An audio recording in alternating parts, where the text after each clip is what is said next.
Clay, I think our podcast would be more successful if we just took our shirts off for the rest of the show. Would you agree with me? That it won't work for the audio-only listeners, but maybe this joke actually works better for the audio-only listeners, and it's going to fall flat for the YouTube people. But I suggest we take our shirts off, we play some Desert High-Lie, and we get a little bit of blood. A little bit of blood, a little bit of dirt, and then we just walk for 45 minutes after that, and I think we'll call it a day.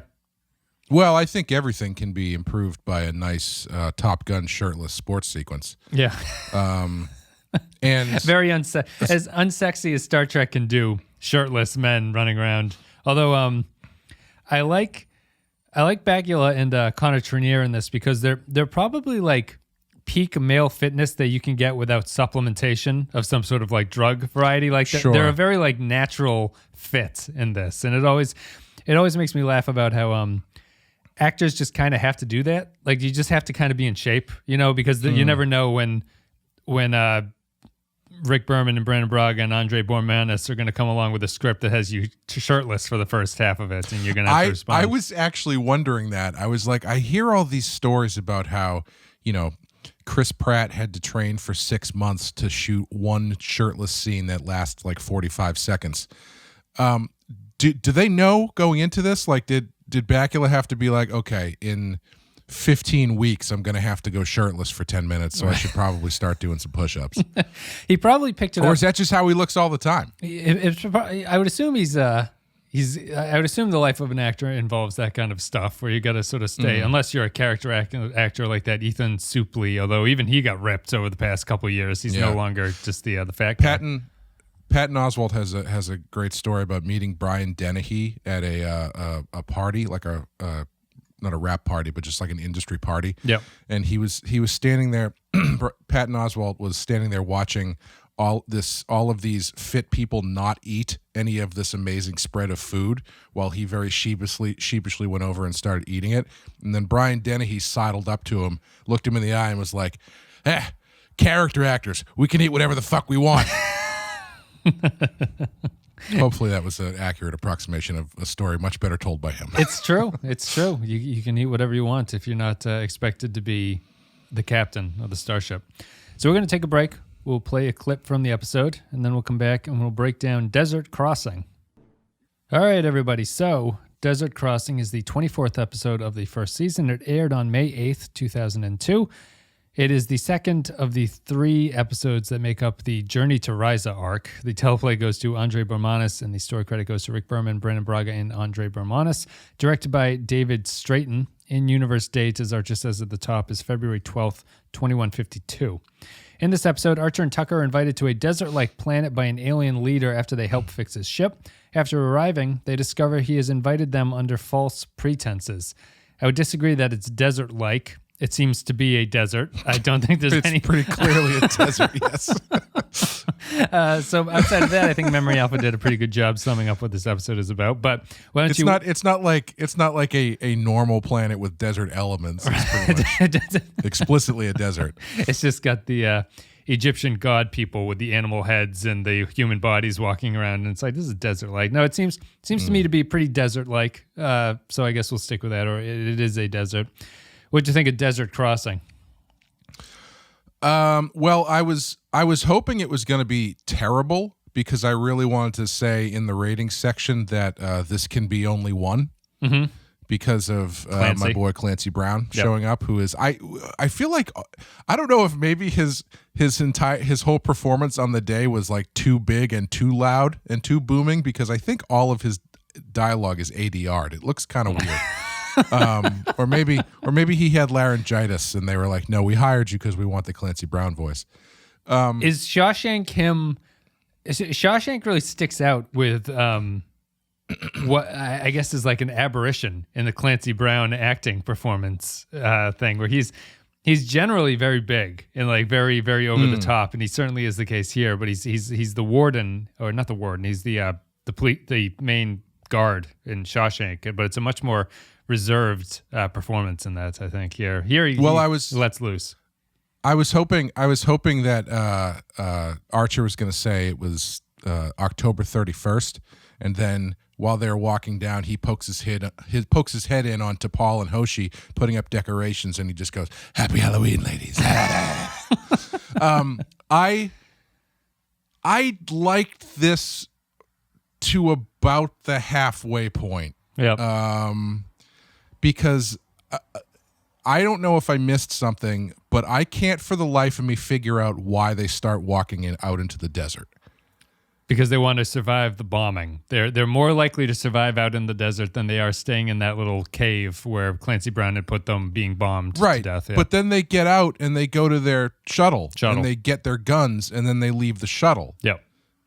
They don't have well, Clancy Brown, I guess this is what they're saying. Clancy Brown says that we can't fly the shuttles because they're too easy of a target. So Archer and Trip can't just take off at that point, and they decide to go on a suicide mission towards the city of the people who are attacking them in the first place. So they're sort of running towards the enemy base when they probably would face the same fate if they just got on the shuttlecraft and tried to fly away at that point. But yeah, or just get on the shuttlecraft, hang out on the shuttlecraft till the bombing stops, and then fly away. Sure. Because clearly the bombing stopped after a certain point, and the shuttle was parked far enough outside the city where it really didn't seem like they were in danger of getting blown up if they had just slept inside the shuttlecraft. Yeah.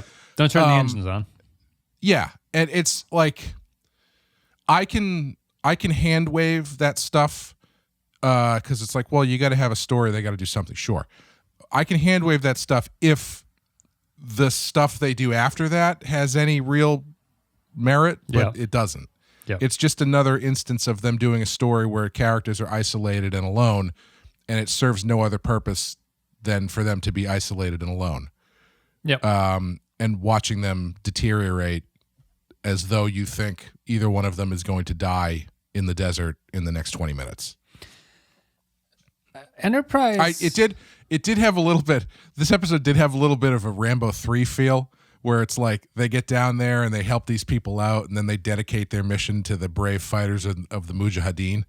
Yeah. You know? Yeah. If anybody doesn't know, that's the thing about Rambo 3 is Rambo goes and he helps out like Al-Qaeda. Yeah. because they were still enemies of the Russians at that point. Yeah. In retrospect, not a great look. But it's, I don't know, it's a weird episode. It doesn't feel like it's doing anything particularly interesting. The way that they find them at the end is a matter of Clancy Brown essentially directing them through a level of Donkey Kong of sorts. Yeah, which you don't even watch them do. I don't know. I love all those shots of Clancy Brown, T'Pol, and Malcolm flying around in the shuttle. It's just one straight ahead shot of them, right? It's just the three of them sitting there. And if you just pay, it's so boring that you can just like focus on Clancy Brown, who's doing his best to. I assume what his performance is him trying his best to sort of save this script, where there's really nothing about this character or anything interesting, and there's nothing about those shuttle scenes that's interesting. But if you watch him in the back, he's just like eyes wide when T'Pol says things and just sort of looking around. And I think the problem with Enterprise, really, or one of the problems with Enterprise, and particularly in episodes like this, is that the show seems almost incapable of giving you any kind of subtext to something. Like the desert walking scene with Archer and Trip is, as you're saying, totally fine if they have something to talk about that entire time. They don't have anything to talk about. And what's even more surprising about the fact that they don't just give them something to talk about, you sit there going, as they're walking around doing this stuff, which none of it really is very important or none of it really means anything, and all of it is just kind of like it's almost like a great horrible improv scene where there's no jokes, but it's just people who are like, all right, man, when we get home, are we going to have dinner? What's your favorite thing to eat for dinner? And he's like, I like mashed potatoes. You're like, oh yeah, we're going to have some mashed potatoes. It's not like it's a bad back and forth, but there's just nothing to it. And the thing that really got me thinking is that Trip and Archer are set up as old friends with each other. Like their backstory is that they know each other and that they're best of friends. Yeah. They don't talk about anything. They don't talk about any kind of friendship thing. Like and it also just got me thinking that, because I do like what they do for serialized stuff here, where Archer's thing about freeing the Suliban is now being brought up and thrown in his face. I don't think they do much with it. But I was thinking, if you were to redo season 1 of Enterprise, I could almost see the Suliban prison break happening very early, and then Archer and the Enterprise dealing with the fallout of that decision for the rest of the season. And here, it would feel like this is a prime moment for Trip and Archer to come to blows, basically, about this, where Trip is like, motherfucker, like, you did this to all, like, your decision caused this to happen, and then they have their fist fight in the deserts, and then by the end of it, they've kind of, like, reached an agreement or something.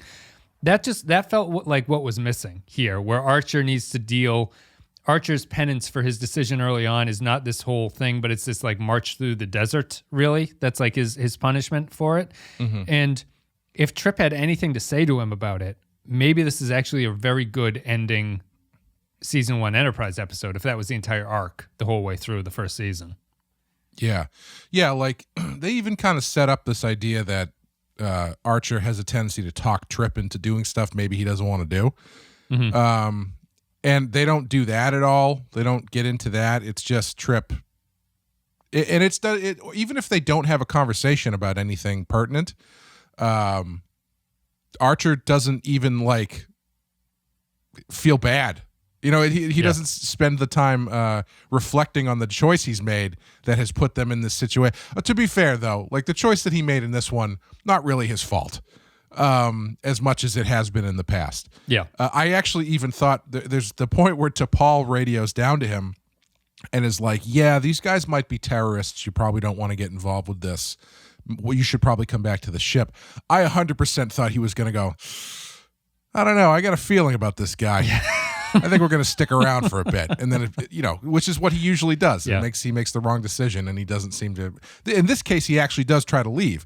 And it's all a fairly, I guess the word is innocent misunderstanding, as innocent as you can be when getting accidentally mixed up in a civil war. Archer's been used in this one. Absolutely. Yeah, yes. Yeah. He's been deceived into attempting to help these people.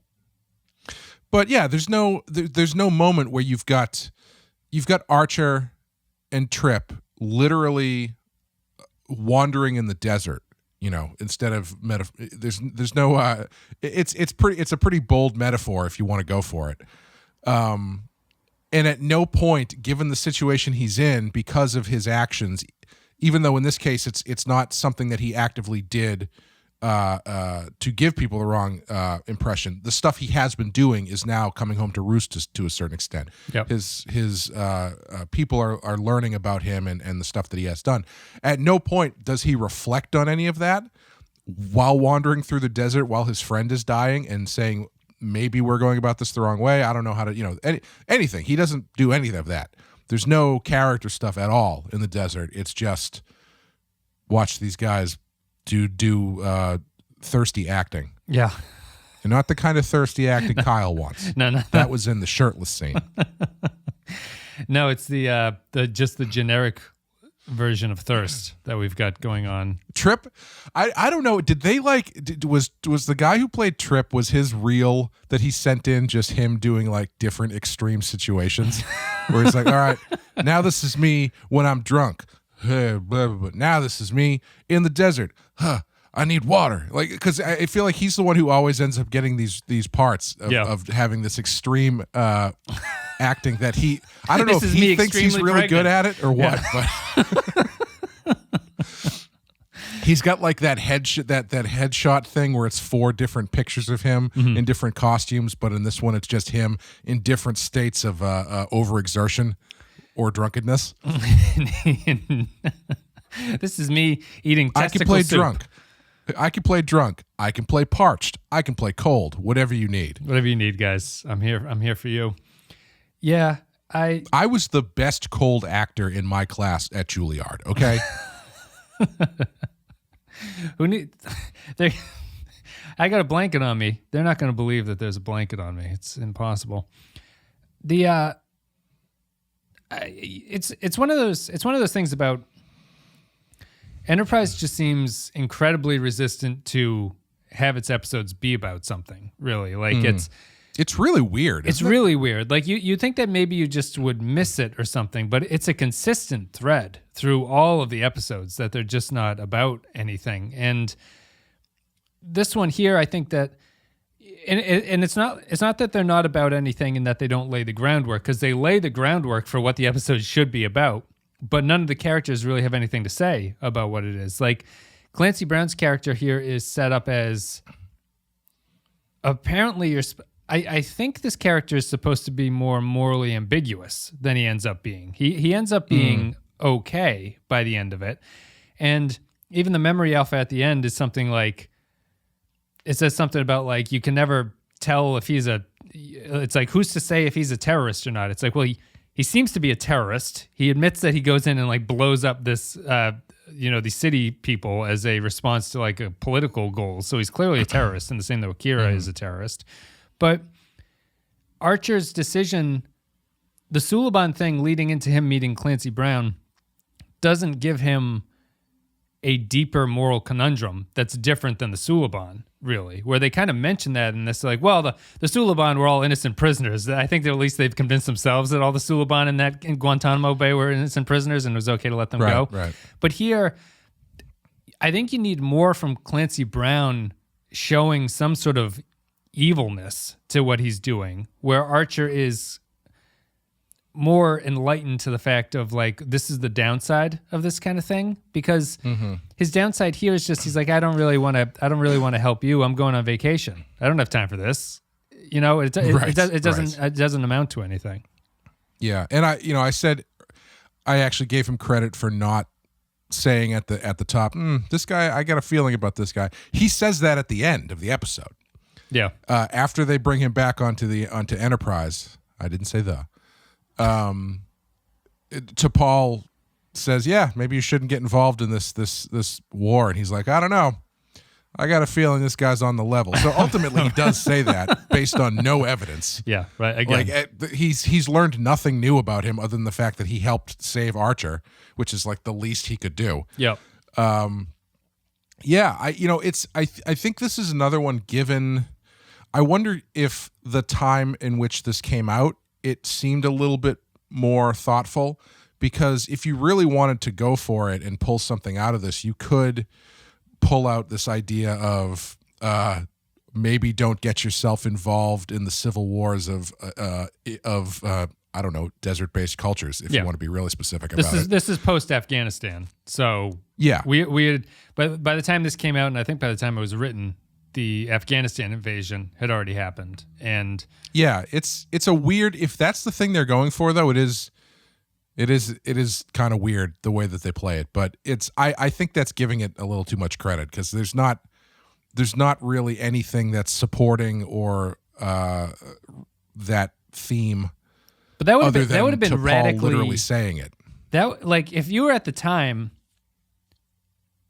it was a fairly radical opinion to not want to invade Afghanistan at the time, right? Like Afghanistan wasn't Iraq. Afghanistan was like, these guys the Taliban are running this place in like a third world country sort of way, where it's like there's no freedom whatsoever in Afghanistan. Mm-hmm. They're harboring bin Laden and the rest of the Al Qaeda members that are responsible for killing the thousands of people in New York. And this feels strange that if Enterprise and Star Trek are like, hey, it's not cool to invade a country, that just seems like a strange, that seems like a really powerfully controversial opinion at that point that they're floating here. But is because they feel that way, is that the reason that the episode is so weak, because they don't actually want to hit that point too hard? It just seems so, I don't know. It's so confusing for the era. When did this come out? This is 2002. 2002. When did we invade Iraq? Do you remember? Iraq would have been 2003, maybe, something like that. Yeah. Let me see. I can check that out. What do you think that matters? Well, I was just thinking, like, well, if that is on the horizon, maybe that's in mind. But 2003 was Iraq. Yeah. Okay. Because I was gonna say, I was gonna give it the benefit of the doubt and be like, all right, if the Iraq invasion is on the horizon, maybe it's a response to that. But still, that's thinking way ahead. It's not like South Park where they're making this over the course of a weekend, so it can be extra topical. Right. Yeah. It's a strange episode that I don't think really works, because it doesn't really have anything to say. And other than, again, literally T'Pol being like, maybe we shouldn't get involved in other people's stuff sometimes. Yeah. which does bring up the question. I don't know if you know this or if anybody else knows this. What are the other directives? Are there other directives aside from the prime directive? Secondary directives? Yeah. I don't think they've ever mentioned them. They're not like the rules of because acquisition. T'Pol mentions, well, maybe Archer should come up with a list of directives. Yeah. So I assume that meant there was more than one. Yeah. Unless, was Starfleet like, okay, what's next? Well, I feel like we covered everything on that first one, so let's just fly by the seat of our pants for the rest of them. If we just never get involved in a problem, we don't need any other rules. So just like leave it at that. Right, Just leave it alone. Prime directive, follow that one. You're golden. It's plausible deniability all across the board. They've spent so many episodes in the first season dealing with this idea that they eventually need to get a prime directive. Some of the episodes have been good. Dear Doctor was very good. Some of them have been bad. This one, I think, leans more towards the bad side than anything. But I just, I think that the problem with the show is that it either didn't have time or there's not really interest in examining where the prime directive would come from in these cases. Right. Like, I think if you were setting up this series and one of your main topics was we're going to explore how the prime directive came about, I feel like you should come up with 3 solid examples that are like, yeah, that is a moral conundrum. I can understand why you would come up with this sort of rule, that this would be the way to go about things. And this almost feels too simplistic in the way that Detained was simplistic, the prison one where they break the Suliban out. It's like, it just feels like it's a kind of canon connecting the dots that exists just because you have to in this time period, you kind of need to figure this out, but it's not really important how you figure it out. It's just important that we make this connection here between these two things. And so the episode itself ends up just extremely unsatisfying, where a guy wearing a bathrobe is going to come in and sort of trick Archer into helping him with this war. We're not going to really explain the war. Like, you're just going to take both of the guys' opinions as to like, we're the right side, no, we're the right side. Archer never asks about it. We know as much about the guys that Clancy Brown is fighting as we do about Dean Stockwell from the Suliban episode. Yeah. He's just a guy in authority who doesn't like the other guys. Right. And Archer, interestingly for a starship captain, doesn't care about the politics of situations he finds himself in. Right. He's like, don't tell me what the problem is here. Just tell me how to get out of this episode, and then we're going to move on to the next thing. Yeah, I feel like the problem with this episode is it doesn't know what it's about, when I think what it is about is fairly obvious. They just don't seem to recognize it or commit to it. Because let's say you start this episode with well, what would you say it's about? I would say that this, if someone were to pitch this, they would say this episode is about dealing with the ramifications of letting the Suliban out last time. That's what Archer is going to realize, that what he did can have downsides in the long term.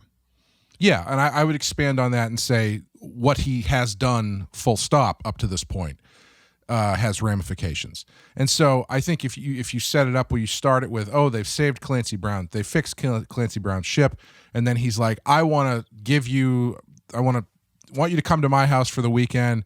We'll throw you this great party or whatever. It'll be great. And Archer very excitedly is like, that sounds awesome. Rises like 5 years away or 5 light years away or whatever. Yeah. But we can just go down here and hang out with these guys. And then maybe Trip's like, I don't know, Captain. We don't know anything about these people. We could be getting ourselves into something we don't want to deal with. And Archer's like, don't worry about it. He seems nice. They're probably just going to feed us a bunch of food and have us, try to get us to sleep with their daughters or something. Yeah. So let's go down, have a good time. We'll come back, and then we'll head off to Risa. And so he reluctantly goes down, and then when he gets there, turns out the reason that they brought him down is because they want him to lead their civil war. Yeah. And because of the stuff that they've heard about him, which is obviously not what he's there to do, obviously not what he was intending to do, but he's starting to realize that the stuff that he has done up to this point has ramifications, and it's not just let's go down to this new planet and fuck around for a couple days under the guise of Starfleet mandate of exploration. Yeah. And then when you get that sequence when they're in the desert, you now have a chance for Archer to reflect on this stuff, as well as have Trip there, who didn't want to be here in the first place, and now he's dying. Yeah. And so you've got that stuff to deal with. And then ultimately you've got a little bit more meat on the bone here instead of shirtless lacrosse and it's wandering through the desert. It's funny, and then ultimately just making a phone call to bring him home. What you just said, I think, is a description of the plot. You added a bit, which is that Archer and Trip talk about things. But for the most part, that is what I would say happens in this episode. However, it feels so empty. Like it just doesn't. Right. It just doesn't have scenes that make you sit there. Because again, I'm sorry. Again, Archer doesn't pick up on. He doesn't. None of this computes with him. Right. By the end of the episode, he's like, "Bah, I don't know. Seems pretty good to me." Like nothing that has happened has made an impression on him. Therefore, it negates any theme that they're trying to put across. Well, he is tanner. He has a better tan. Yeah, yeah. So it's win-win. Trip's alive, and we both look great. Archer flies away as the terrorists in the city are just bombing the shit out of each other, and he's like, that wasn't a bad weekend there. I got a little bit of color. I look okay. I think that's the strangest thing, and it probably all does come together as Archer is the linchpin of Archer not seriously having consideration about things. He's done it before in previous episodes. He's thought about it, but I don't know if it's a combination of it's definitely the writing, and it seems almost like a combination of the performance from Bakula too, which is maybe Scott Bakula is not the appropriate actor for what should be a fairly conflicted character at this point early on. He's pretty happy-go-lucky, and he's pretty positive about things all the time. Which is fine if he can also play the other side of that, where he then has to deal with that. Right. And as of yet, he has not done that, really. Right. And you can see that as a season 1 arc where he starts off as the happy-go-lucky character, and then is slightly like, oh boy, by the end of his first year in space. It's just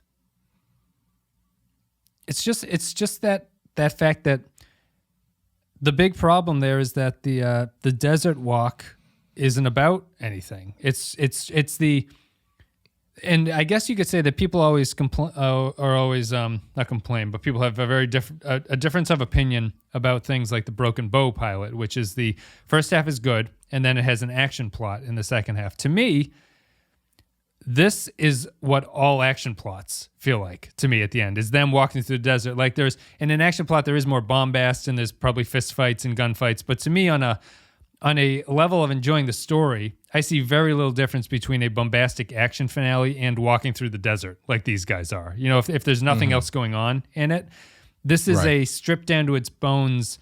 We're not even going to give you any visual excitement to carry this through for the second half of the episode. We're just going to watch these two guys walk along. And that's how Broken Bow felt to me. Some people like the action stuff more. I don't think the series ever does action really well, so it doesn't really excite me. And to me, this is like Star Trek action. If you're not going to have any sort of interesting discussion or conflict or characterization going on, you just have Trip and Archer walking on the sand, and one of them is slightly too hot, and that's the end of it. And it's really sad and really just kind of a waste, I guess. It's clearly a I've been reading that oral history book too, but the first season of this show was just a rush to get things done, and it's like you can see that in these episodes where they just want skeletons of stories. They don't have time to think about what this actually means. It's just he's going to walk through the desert. Good. 20 minutes of TV time right there. Just get it out and get it done. And maybe that'll probably change with the second season, but it's consistently an issue early on here. Yeah. And it's funny because I think they get close to talking about the ultimate theme in that scene with T'Pol and Hoshi. But because Hoshi is like, so why did the Vulcans pick Montana to make first contact? And T'Pol's like, well, that's where the warp core was launched from. And she's like, yeah, but did you ever consider that aliens making first contact with the United States would put the other countries of the world on edge? And T'Pol was like, well, that's where the warp drive was made. Like, you're not answering the question. You're really sidestepping this question. That is a pretty good question. Well, I think T'Pol's answer there is broken. T'Pol's answer should have been the Vulcans at that point didn't even consider the existence of nation states, Yeah, technically the answer should be every single other planet in the universe is a based on monoculture. what we know of is a monoculture, so we assumed you were all just one giant country. But that would have been, if T'Pol had said, we didn't even consider the existence of nation states and that you guys would have a problem with each other and that this would be a difficult thing, that mirrors how Archer is unable to see how what he does causes a problem down the line. Mm-hmm. So the Vulcans doing it in a more... And you could argue that the Vulcans are doing it from a higher, like, philosophical level, where they're like, we're beyond this idea that there are, like, warring factions on a single planet. We just go make contact with people. But it thematically ties in with why that was a mistake. And the Vulcans, to this point, have always enjoyed telling us that, yeah, now we've had to take care of you for 100 years, and this is, like, the downside of why you do this stuff. It just... They keep firing these shots at Archer, and Archer is just, matrix dodging all of the things that he needs to consider and stuff like that. And it's just too bad for him. It really weakens him as a character, I think. Yeah.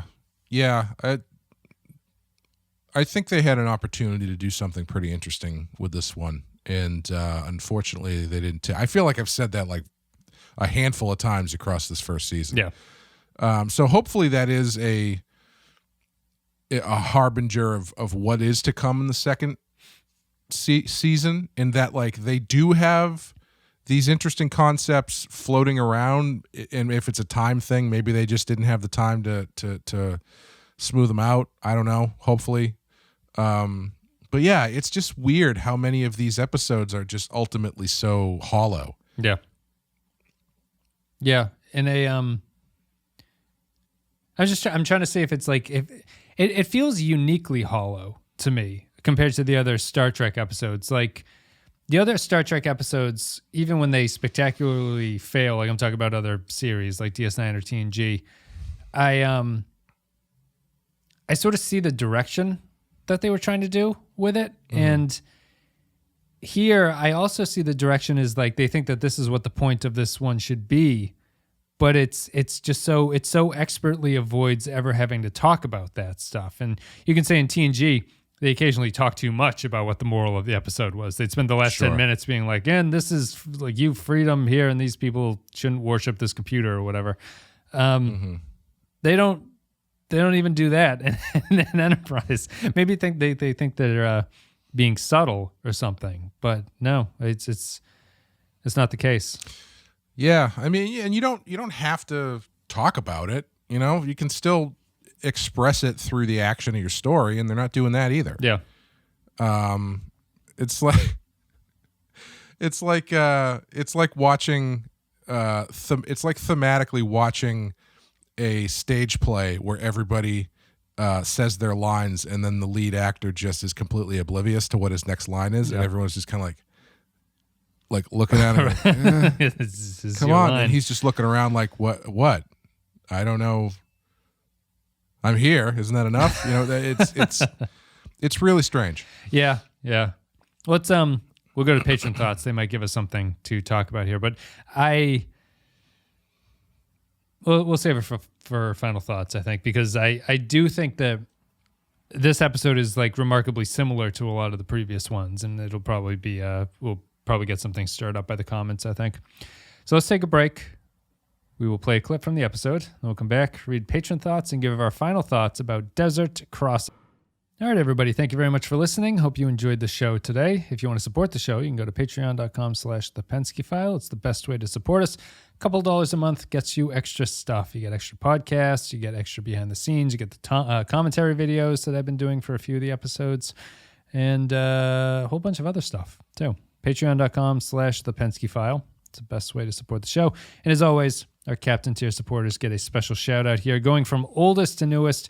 Special thank you to Christian Pouch, Tark Latif, Chris Tinsley, Mike Burnett, Cardinal Doomsday, Joint Mango, Ben Douglas, Neil Brennan, Kyle Barrett, Samuel Custer, Matthew Ross, Nathan Elliott, Eric Johnson, Andrew Churlog, Ben Grimsanto, Matthew Cutler, Tom Hiles, Dwayne Hackett, Sean, Jordan Cooper, Russell Elledge, Kevin Reyes, Vault 13 Hero, Stephen Minton, David Beardmore, Darth Mosk, HH28, Mad Courier 6, Jacob123, Matt Houston, Mike Harris, Nick Sergi, Jake Keys Gamer, Patrick Sebo, Captain Brazen, Kevin Lowry, Eric's Antoine, Bradley Killens, Corey Martin, Woodrow, and Rune Vendler. Thank you very much, guys, for your support. It means the whole world to us. It's very helpful, actually, in all these things that we've got going on here. And now I have to search for Desert Crossing because we'll read some patron comments about this one. There's a few of them. Matt Ross says, finally, the consequences of stopping for every distress or signal comes to fruition with the Afghanistan episode, and although known for the Top Gun-like lacrosse scene, it's still a story that has deeper issues that are well shown and something that is the basis for the future of Starfleet and the Prime Directive. Archer's realization that he can't help everyone finally seems to be sinking in, as well as how his actions get interpreted. The questions as to whether to interfere raises its head on the ship with Hoshi and T'Pol. The bigger question on whether Zobral is good or not good is not... The bigger question on whether Zabral is good is not answered, and it's left to your imagination. Clancy Brown's semi-serious portrayal as Zabral is well done as a tribal leader, and I always laugh about the blood soup with the essence of the male chopped and seasoned. 4 sweat stains out of 5. See, I think he's envisioning the episode he wanted to see. Because I think I don't disagree with the core of what he's saying, but I don't think that they do any of that stuff particularly effectively is thematically. Right. Yeah, it's what we were saying. Because the episode is all there. It's all there. It's just missing something. And what's funny is that when I was watching it, it actually felt worse because the last 20 minutes are them in the desert, and the last 20 minutes is totally meaningless to anything. It's just there's nothing going on.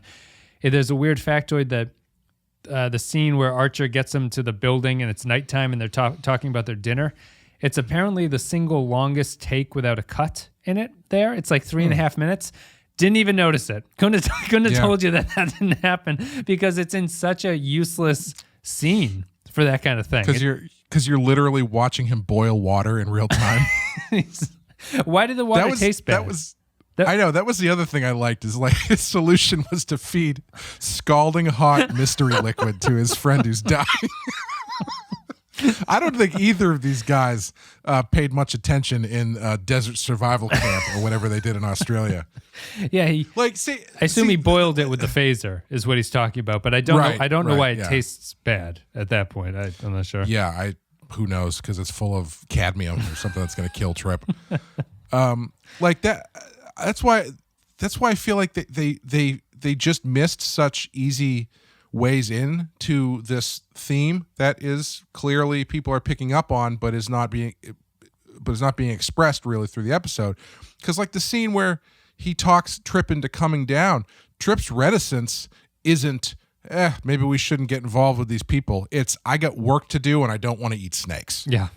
There's nothing thematically relevant about why Trip doesn't want to go down. Yeah. Or why when it goes bad, you should feel extra bad for Trip. Yeah. Because they talk about at the beginning that he has desert survival skills. So why would you feel bad for him if he's dying in the desert?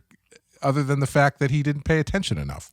They do foreshadow that he's prone to overheating, though, I think they mentioned that he in his last desert training he similarly got heat stroke or something like that. So he just doesn't deal with the sun very well. Yeah, but it's like what you're talking about with the bad improv scene where it's like they don't know, they're not cognizant of what the scene is about, what the core of the scene is about, so the stuff that they're saying is just, small talk. Yeah. Yes. Right, and yeah, in a series like Star Trek, that small talk, most series, but especially Star Trek, if those scenes aren't doing something, you just have very limited time. Like if you can take a Star Trek episode and have almost more than half of it not be about anything, that's almost an accomplishment for a Star Trek episode in some ways. Like that hardly ever happens. And so that shows you how flimsy the story is in that the first 20 minutes carry all the weight and then it just doesn't do anything with it. It is interesting. It's a confounding episode. Corey Martin says, proving that it's always a good idea to take a dinner invitation from a strange man with face tattoos. It's one of my favorite episodes in the whole series. Clancy Brown was great in this, and it makes me wish he could have hung around a little bit longer. I like episodes where they dig into Archer and Trip's past, as they always have what I thought was the most dynamic interpersonal relationship. I also like to see the natural leader aspect come out of Archer. As much as I can pick on Archer for being kind of dim, this episode shows he cares for his crew and puts his safety above his own. 3 chopped and seasoned essence of male out of 5. That's an interesting comment because it was his favorite one of his favorite episodes, but it's only 3 by the end of it, which is interesting. And how does he put the safety of his crew above his own? Trip, I think, is what he means. Rescuing Trip. Yes. Yeah, I don't know. I've disagreed. That's a stretch. That's a stretch for me. I've disagreed with both comments so far. But it's interesting people like the episode that much, I guess. If I were to say my favorite thing about this one, my favorite aspect of it is still kind of built on potential that they don't really accomplish. Like I am kind of interested in having Trip and Archer spend time together because of this idea that they are old friends, and I don't really get a sense of what their friendship is about. Archer talks to Trip the same way he talks to everyone else on the ship. So I don't feel that there's a special relationship between the two of them. I would have liked that. Clancy Brown is great, but Clancy Brown's performance to me is just saving a fairly wretchedly bland character that you'd have to deal with. Right. So it's like him being over the top and overperforming is fine with me, but I don't think it's good at the same time. Also, he doesn't totally commit to an accent. He's like they asked him to do an accent, and he feels kind of weird about it. So he's just kind of like half-stepping his way through this accent. I mean, because he's kind of going for, like, I don't know how to describe it. Like I don't want to say like he's kind of going for a Middle Eastern bizarre thing. I assume. Right. Like, Archer, here you are. You come to my planet. He's kind of going for that, but I don't think he wants to do the full on. Here's some falafel, like kind of thing. Like he's kind of holding back on it. He's like a couple ticks away from John Rhys Davies in Raiders of the Lost Ark. But even still, it's still a weird choice because it's like, come, Archer, to my desert society where we are all extremely white. It's true. I'm really this out of how do Trip and Archer have better tans than Clancy Brown? he's native to that land. We need we need an explainer about that. What the hell was I going to say about the Enterprise is I feel like Enterprise is the one Star Trek series where I almost desperately wish I could go back and watch this in context of 2002 to see what I think about this, because looking back on it, it doesn't make any sense to me, really. Like, this is what I remember from late 2001 into 2002 is not reflected in this episode, I don't think. Like, if anything, I would expect a more, not to spoil anything for you, in season 3, they become aggressively against terrorism in this show. And that feels like a strange, that almost feels like I would expect that kind of thing here. I would expect more interventionalism from Archer in some ways early on here. Like if you're going off of this and you're saying like there's like at any time in history, the Afghanistan thing just seems to stick out as this is the right time for intervention in some way. And it doesn't trickle into the writing. It's the opposite. And I find that very strange.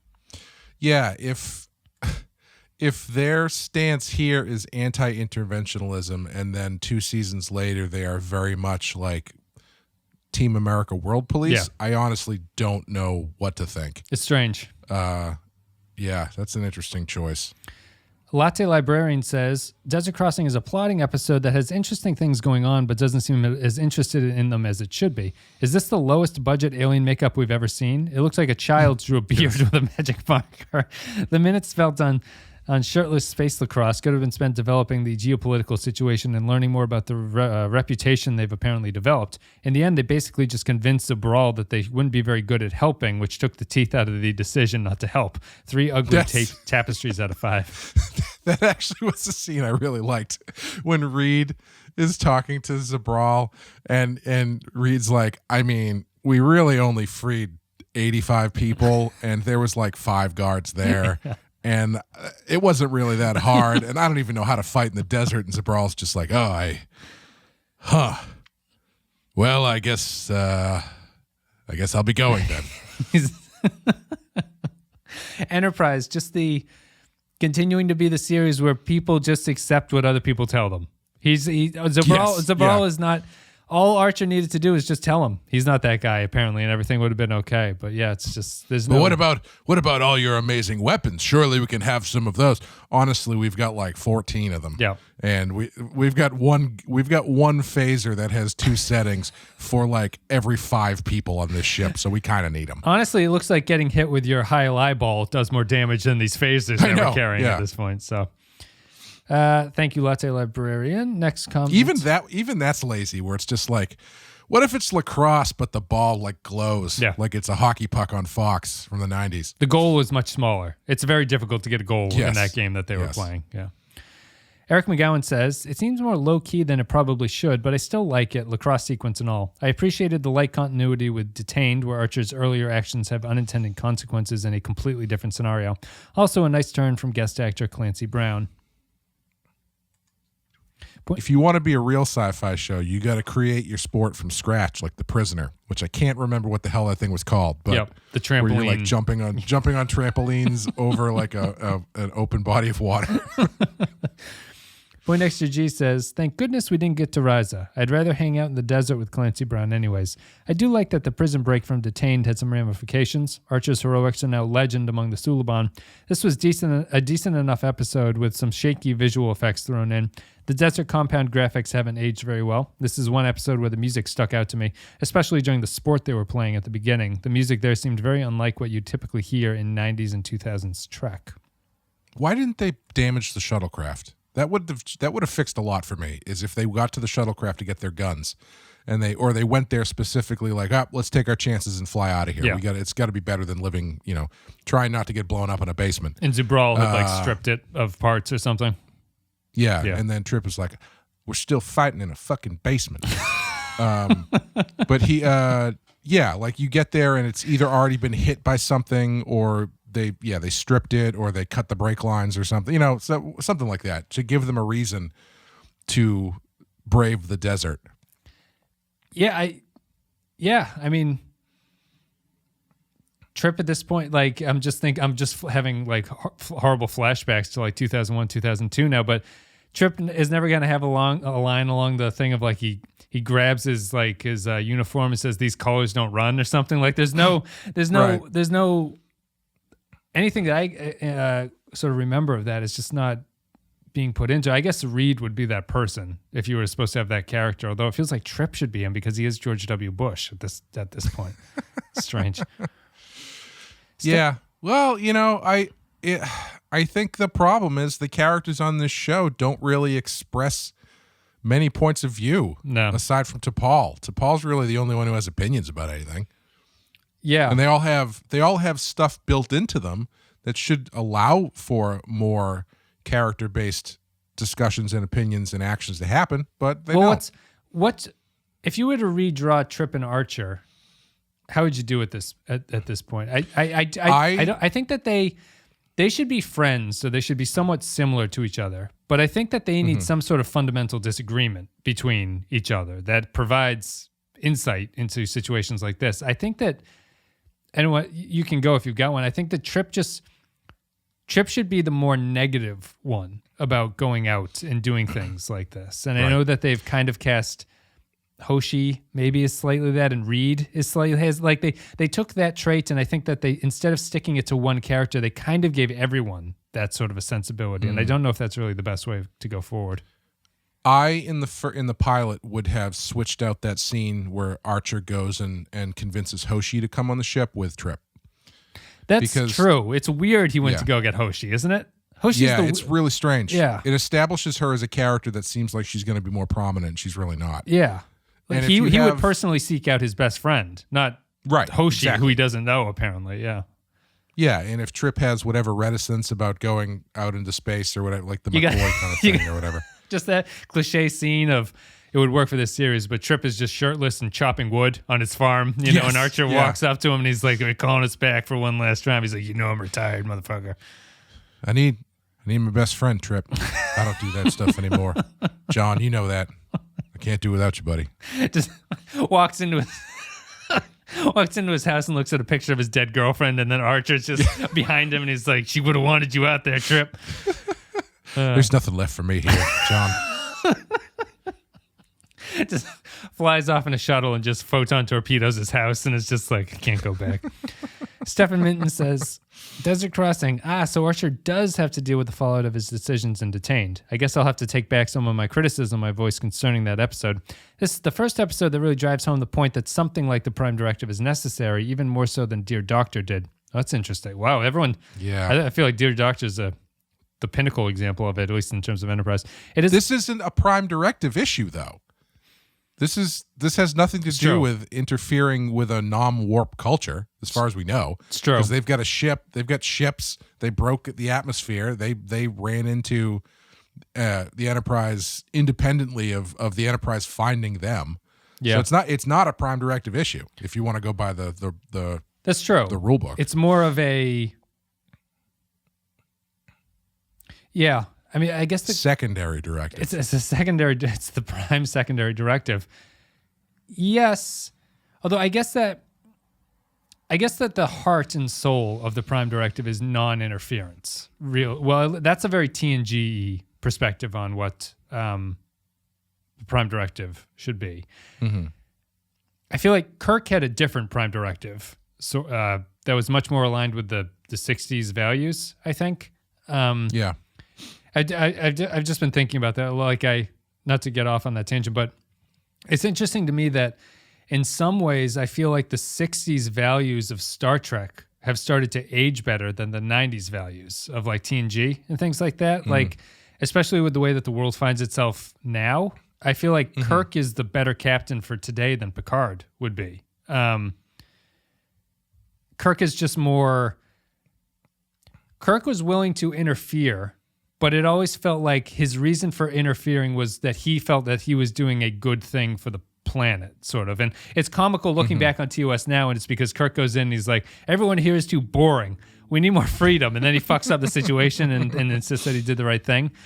But or at least in Enterprise's terms, Kirk, it almost feels like you need a Kirk character in this situation, right? Like the Kirk character in the early 2000s would, in my understanding of that time period, would have that character would have been criticized for what he was doing at that point. You know what I mean? So if you took Kirk out of the 60s and you put him into 2001, he feels like the Archer character who would go in, make a lot of mistakes, and then learn through this new world order that this is the way things are now going to be in that sense. Sure, yeah. What's funny about in the past 20 years since 2001, I feel like Kirk's outlook on life is now kind of like a more honorable outlook on life than a lot of other ways. Just because you're dealing, you know, if you're dealing with like Russia and China and the rise of like the far right and the rise of like the illiberal left and everything like that, Kirk actually stands for something. And it's funny how fast that's shifted, I guess. And maybe Archer should have been more like Kirk in some ways. Yeah, I mean, I think it's. The interesting thing about Star Trek shows across the board is their captains and their ethos tends to be obviously very reflective of the time that they're created. And even though TNG is started in 1987 at the tail end of the Reagan years, right? Was Reagan president in 87? Till 88. Yeah, 88. TNG does feel very much like a 90s show as far as we're sort of in that period of history where I think they even called it like the end of history for a while, right? Yeah. Because it was like, can't get any better than this. The Cold War is over. There's no problems. Over. Yeah. And TNG's ethos is very much like, we've done it. Now the next step is to make sure we maintain it. Get comfortable, make sure we maintain it. which explains a little bit more of the way that Picard acts in that show. Yeah. I think Sisko's a bit of an outlier because Sisko is a lot more of a he's not really a he's sort of a reactionary character to the concept of Picard, I guess. So maybe you're coming towards the end of it. When did Deep Space Nine start? 92-ish, 91, 92, probably. Deep Space Nine started in 92? Yeah, well, because it would have been season 6 of TNG, right? So TNG ended in 93. So DS9 ran from like 92 to 99. I'm sorry. My barometer is way off on this then. Because I was going to say, well, Sisko actually makes sense for like a later 90s kind of captain, but he started in 1992. Mm-hmm. I don't know what I'm trying to say anymore. I mean, he might have developed that way. He's clearly set up as an anti-Picard early on, literally because he doesn't like Picard. But he's Sisko. Okay, so in that case, and we're kind of going off topic here, but I'm kind of curious about this. I feel like Sisko is more similar to Kirk than he is Picard in a lot of ways. He's not as action based as he's more of a sit back and deal with things as they come to me. He's more reactionary, as you're saying. He's not the go out and sort of like kick the ass of people that Kirk is. Mm-hmm. But Sisko, I would describe Sisko as like passionately introverted in some ways. Like he reacts to things that come at him, and he's very hostile to things that he disagrees with. But he's not the one going out and sort of adventuring, as they say in the book, in the description. His concept was he's a builder and not an explorer. He's the person who's bringing factions together, and you can kind of see that. So I guess he kind of actually makes sense in the period which he was created, because you've got 1992, you've got the X-Files coming out more or less around that time period. So you've got this sort of, the shift has, I think it's probably a post-George Bush shift of being more wary of the government. Yeah. And the rise of some conspiracy stuff, all that stuff wasn't as serious as it is now. But would you consider then Waco and stuff happened? Like domestic terrorism was the big threat of the 90s. Yeah, so maybe Sisko is a very 90s captain, which in that case, I guess my question would be, is Picard then more of an 80s captain? Yes, I think so. Picard is kind of like, as you're saying, end of Cold War idealism. It's like Picard is created in the moment right after the wall falls, right? And right when Russia, the Soviet Union falls apart. And Picard is born of that immediate, like, yes, we've done it. And then Sisko is the year after, where you start to be like, oh, there's still problems out there. So Picard is born of that very small moment there, which is probably why TNG's ethos and Picard come across as the most naive of the captains in a lot of ways, because that worldview doesn't really exist in any other time except for right when he was created. Which, that's interesting, because I feel like oddly enough then... But the franchise embraces that. Like, the franchise is seen as Picard's worldview, interestingly, you know? Where would you place...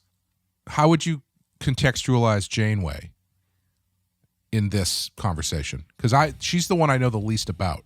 So I don't know exactly where she would fall in this conversation. Because I was going to say, the problem then with Archer might be that the show started... Unfortunately, I'm going to sound like a sociopath here. It started a year too early. Enterprise started a year too early. Yeah, because Enterprise is not really reacting. The setups of these characters are not really of anything, because at the time, 1999 is probably the most culturally vapid time in American history. You know? Right, yeah. So it's like there's no politics that he's really standing for or anything. And then all of a sudden you have 9/11 happen, and then you have to make a decision. And it feels like, to me, that they haven't, this is completely understandable because it was kind of a big deal and it took a lot of people a lot of time to figure out. But it doesn't seem like they know how the characters they've set up pre 9/11 exist in a post 9/11 world. Right. So it'll be interesting to see how they adapt to that stuff. But yeah, do you have any feelings on where Janeway sits as far as this goes? I'm least familiar with Janeway. Janeway would be. Janeway also has sort of 3 different characterizations across the series of herself. She's probably the most confused conceptually of all the captains. She would be I suppose you would say that her setup would be the peacemaker amongst, she would be the sort of reactionary to Cisco's 90s version, where she's the one that's like, we're all in this together. I have to be the glue that holds this group together, like with the rise of domestic terrorism and everything else that's going on in the 90s. So she would be that sort of scientist, like unity character, I guess would say. I don't know enough to really comment on that, but I'd be interested what other people would say. But she feels like the least directed out of all of them, and that's probably a reason why right there. But I'd be interested what other people would think if they were to pick a time period where Janeway fits into, and write it in the comments below, because it's interesting. And I think that basically the reason we got onto this is that Archer being there a year too early, Enterprise, outside of its production problems at this point, is at a point in history, it's not clear what to think about this time in history. So how are we going to write a script about this? You know what's kind of ironic, though, is the time period, the period in which Enterprise is set is actually a good analog for the time period the show was created. Yeah. Because it's this end of the 90s where American society is still sitting pretty on top of the world, thinking like nothing could ever possibly go wrong or possibly go wrong.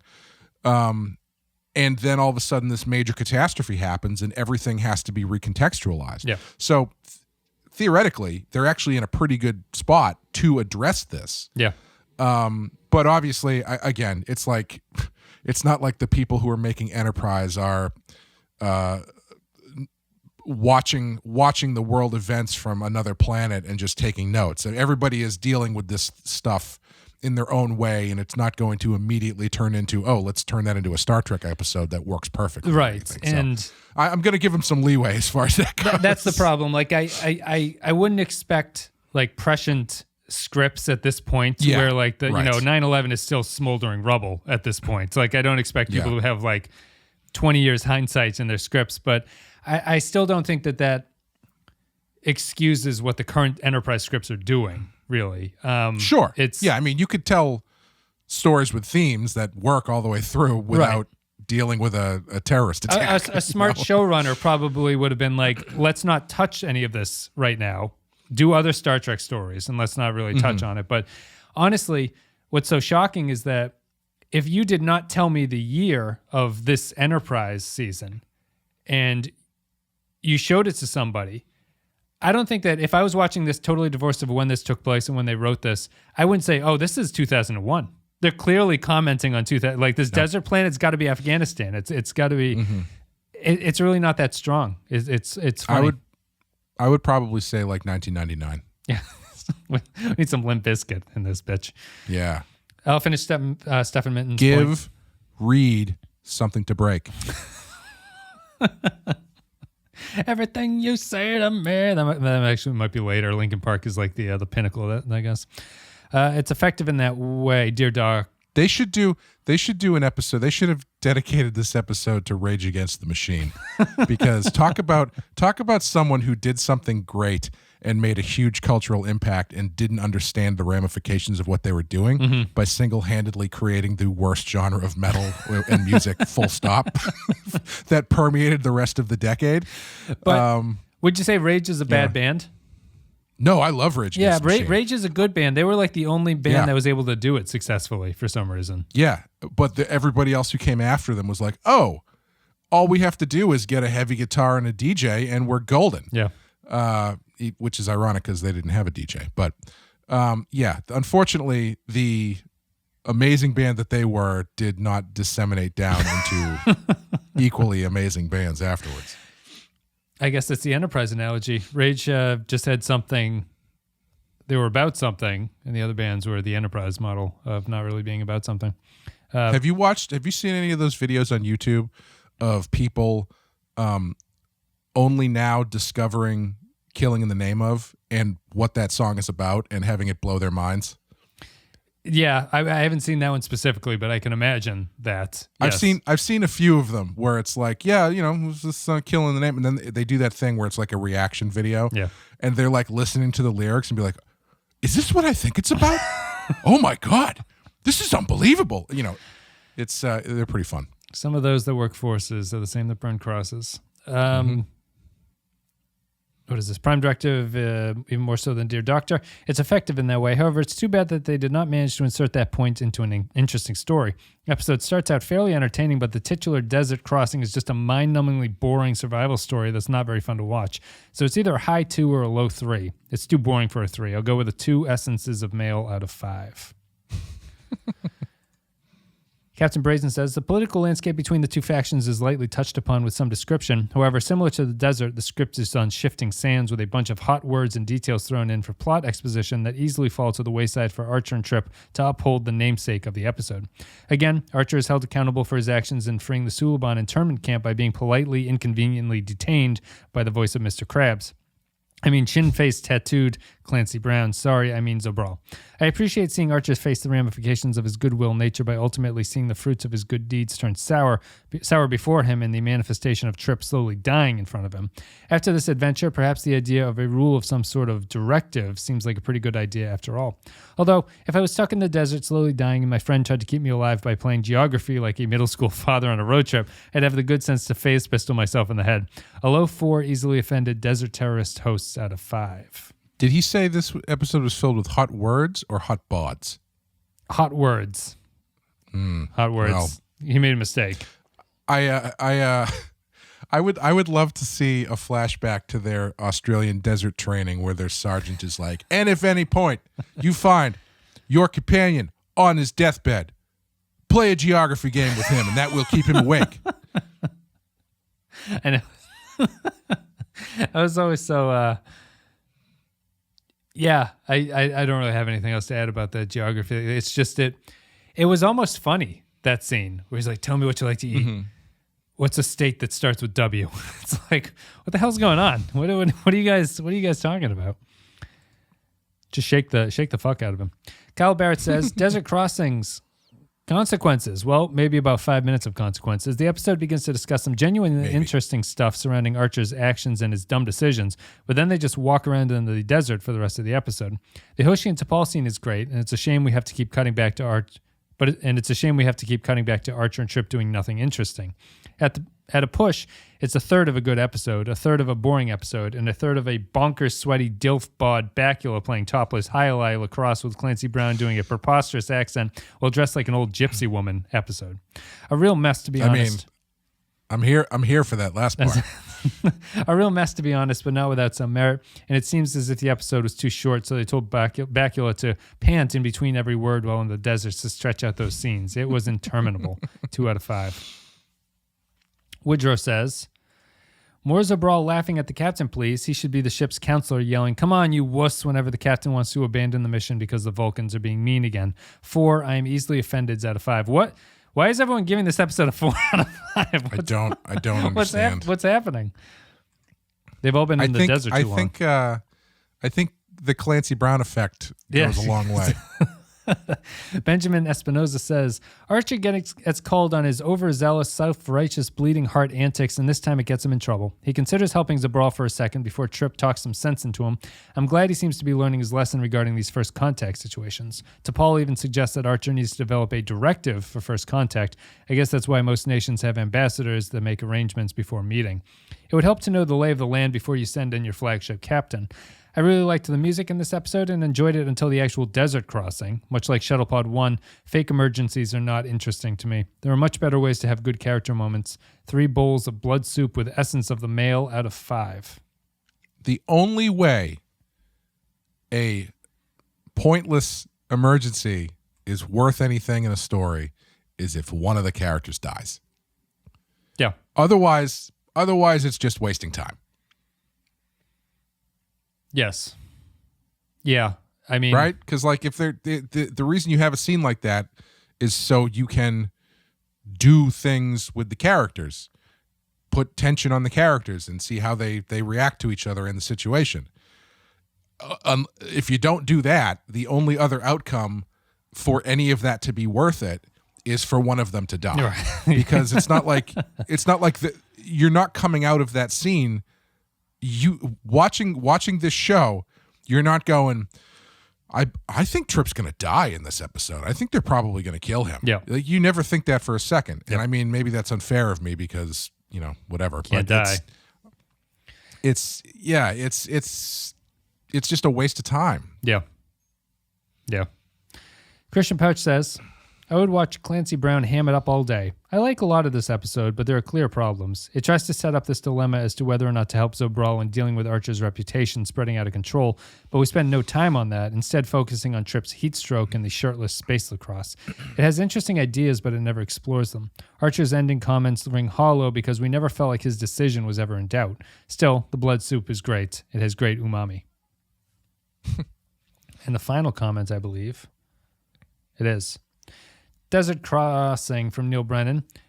I really didn't think I'd say this again so soon, but why is this show so horny? I'm not even being funny anymore. I'm serious and horny.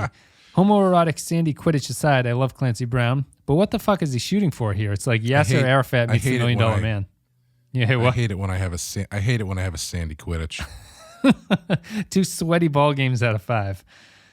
I feel like they've this episode dances into the CW DC comic shows territory where it's like, I mean, Green Arrow does have to train, so we may as well take his shirt off. Right.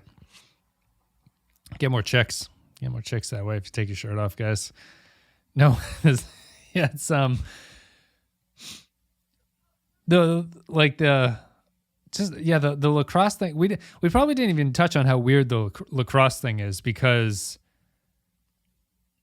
I don't know why we wouldn't, but maybe it just seems like it's so strange that it's not worth mentioning. But like, they're not playing in front of anyone.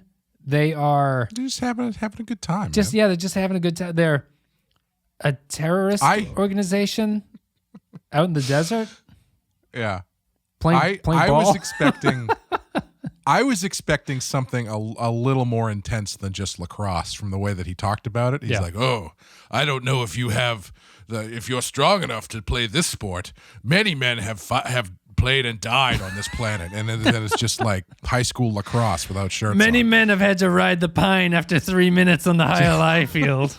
I can tell you from experience, you will get winded for a short time.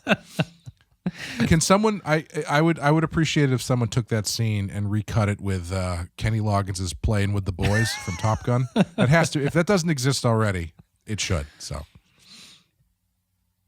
yeah, it's strange. It has the one sequence where it does the it really sells the stuntman earned his money that week. They do like the flip over, like Archer gets hit or something. He flips him up into the air and he lands on his back. I guess the reason you don't talk about the lacrosse scene because after they have the pointless lacrosse scene, they spend 20 minutes on a pointless desert scene. It's like you're not even impressed by the lacrosse. If the lacrosse scene was in a normal episode, you go, "What was the point of that? That was really strange." But it's not even the big waste of time. Anyway, thank you, patrons, for leaving your thoughts about the episode, and thank you for supporting the show. Clay, what are you going to give this one? We had a lot of 4s on that. Yeah, we had a couple 3s and a couple 2s.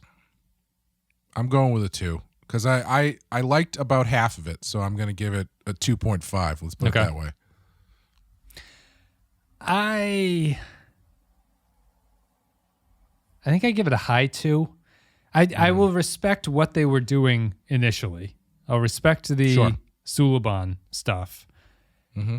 But to pay it off the way that they did is not acceptable, really. Like, it's just not. That's not the way that the episode needed to end. And they're getting to Rise the next episode. It's like you just know that there's nothing there to say. Yeah, it's a strange one. I'm going to give it a 2. I think it needs to be held back a little bit for what it was, but it's